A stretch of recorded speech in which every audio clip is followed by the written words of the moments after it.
बिस्मिल्लाह अल्हम्दुलिल्लाह अस्सलातु वस्सलामु अलैका या सय्यदी या रसूलल्लाह। अस्सलामु अलैकुम वरहमतुल्लाहि वबरकातुहू। सिरात मुस्तकीम चैनल में खुश आमदीद कहती हूँ। तो व्यूवर्स, हमने जो है ना वो सूरह बकरा मतलब सूरत फातिहा की जो है ना वो कवानीन कायदे आपके साथ शेयर कर लिए थे एक वीडियो में। उसके बाद हमने सूरह बकरा स्टार्ट की हुई है। तो माशाल्लाह हमने जो है ना वो शॉर्ट्स में उसके बारे में बता दिया हुआ है पहली आयत का, लेकिन जो है ना वो हमने कल 3 या 4 आयत जो है उसके बारे में पढ़ा तजवीद के साथ, उसके कायदे कवानीन भी आपके साथ शेयर किए। तो इंशाल्लाह नेक्स्ट हम जो है ना वो कुरान पाक से ही तकरीबन हमारी तजवीद का जो कोर्स है वो तकरीबन कंप्लीट हो गया है, जो मेन चीज़ें थी। क्योंकि अगर हम इसकी बारीकी में जाना चाहें तो फिर तो जो है ना वो बहुत ज़्यादा छोटी छोटी चीज़ें हैं जिसके बारे में हम डिस्कस करते हैं। तो इंशाल्लाह वो भी हम आपके साथ शेयर करेंगे, लेकिन हमारा बनाने का, वीडियो बनाने का या आपके साथ शेयर करने का मकसद मेनली उन लोगों के लिए है जो अभी कोई ज्वाइन नहीं कर सकते या कहीं पे जा नहीं सकते एज के हिसाब से।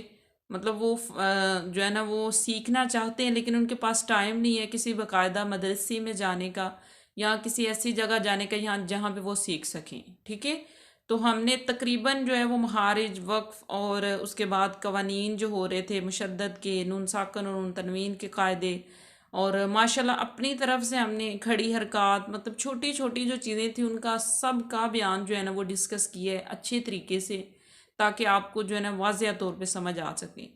तो ये एक छोटा सा एक और मतलब चीज़ इसमें ऐड हमने की है। ये करने के बाद इंशाल्लाह हम सूरह बकरा की जो है ना वो तलावत किया करेंगे। उसके बाद उसके जो भी कानून लागू होगा वो आपके साथ हम शेयर किया करेंगे। ठीक है, तो स्टार्ट करते हैं। आज का हमारा सबक नंबर है 23। इसका उन्वान है इमाला। ठीक है, आप में से अक्सर लोग जो हैं वो हमसे जो है ना वो उन्होंने क्वेश्चन किया कि इमाला किसे कहते हैं। तो ये भी जो है ना वो कुरान पाक में सिर्फ एक ही सूरत में जो है ना वो यूज़ हुआ है, बहुत कम है ये। ठीक है, तो सबसे पहले नंबर पे बताते चलूँ कि इमाला के मायने जो है वो होता है माइल करना या झुकाना। ठीक है, तो इस्तिलाही माने हम ले लेते हैं, कहते हैं कि जब हम कुरान पाक की तिलावत करते हैं तो दुराने तिलावत ज़बर वाले हरफ का ज़ेर की तरफ माइल होना या यानी कि ज़बर और ज़ेर के दरमियान पढ़ना। अब ये आप सोच रहे होंगे कि दरमियान पढ़ना क्या है।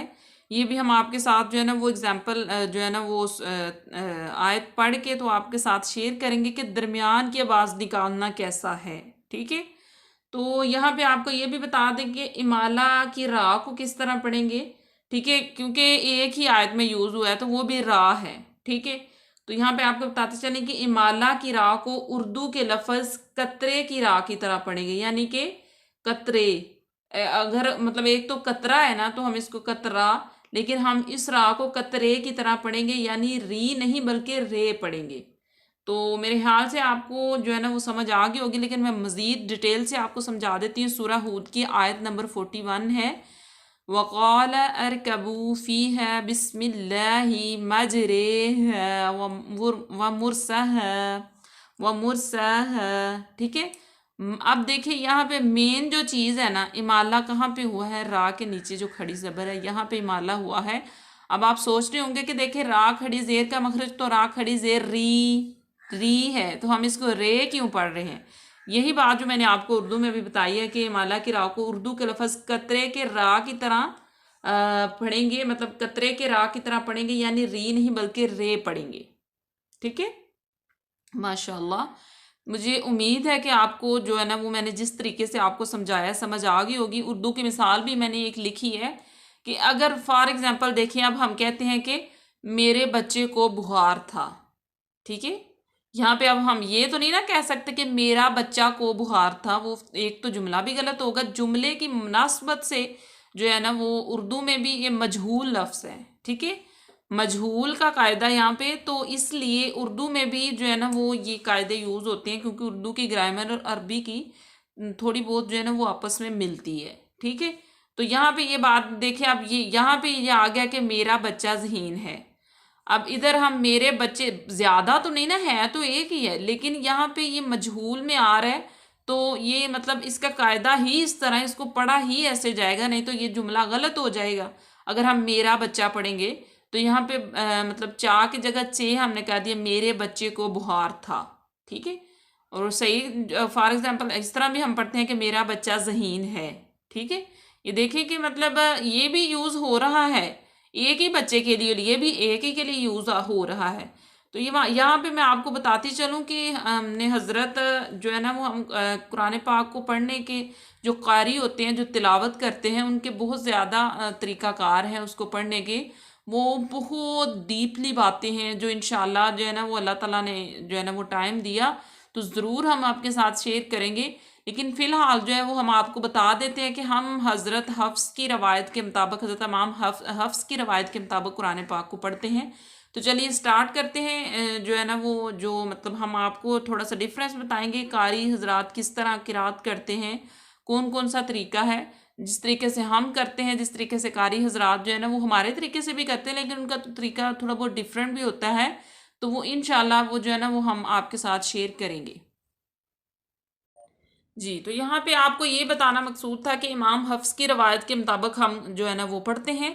तो यहाँ पे हमने सूरत फातिहा की ये दो पहले आयत लिखी हैं, 3। तो यहाँ पे आपको ये किस लिए लिखी है वो भी हम आपको बता देते हैं। अब देखिए हम पढ़ते हैं अल्हम्दुलिल्लाहि रब्बिल आलमीन, या अगर मिला के अगर पढ़ें, देखें अल्हम्दुलिल्लाहि रब्बिल आलमीन अर्रहमानिर रहीम मालिकि यौमिद्दीन। ये वो तरीका है जिस तरह आप पढ़ते हैं, हम पढ़ते हैं, सारे पढ़ते हैं, ठीक है।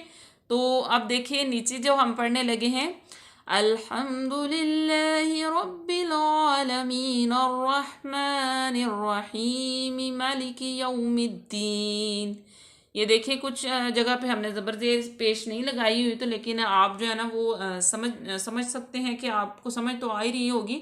मेन जो हमारा मकसद है वो बताने का ये है कि यहाँ पे हमने मालिकी नहीं पढ़ा, मालिकी पढ़ा। कुछ कुर्रा हजरात, कुछ कारी मतलब तिलावत करते हो तो वो उनका एक तरीकाकार होता है, ये गलत नहीं होगा क्योंकि ये पढ़ने के तरीके डिफरेंट हैं, ठीक है। कायदे अलहदा हैं। कुर्रा हजरात जो तलावत करते हैं वो बहुत ज़्यादा उसमें मतलब चेंजिंग करते हैं, तो हम सोच रहे होते हैं कि शायद वो गलत पढ़ रहे हैं, अल्लाह माफ़ करे। मतलब वो गलत नहीं पढ़ रहे, लेकिन क्योंकि वो उन्होंने इसके बारे में पढ़ा हुआ है, जिस कारी के पास उन्होंने तलावत सीखी हुई है, उन्होंने ये सारे कायदे कवानीन पढ़े हुए हैं तिलावत के हवाले से, ठीक है। इसका तो एक अलहदा से कोर्स होता है ना। तो ये आपको बताना था। हम पढ़ते हैं कि मालिकी, तो वो अगर तिलावत कर रहे हैं या पढ़ रहे हैं तो वो पढ़ेंगे मालिकी यौमिद्दीन। ये भी एक चीज़ है, यहाँ पे हमने आपको वाज़ेह कर दी।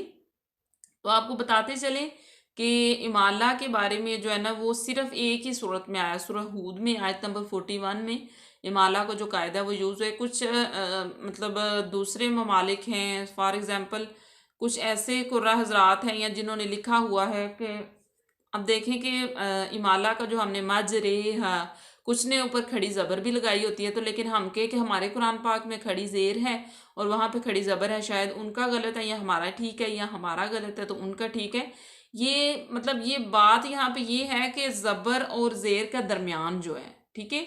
इमाला में ज़बर को ज़ेर और अलिफ को, मतलब ज़बर को ज़ेर और अलिफ को, या अलिफ को या की तरफ माइल करके पढ़ने को इमाला कहते हैं।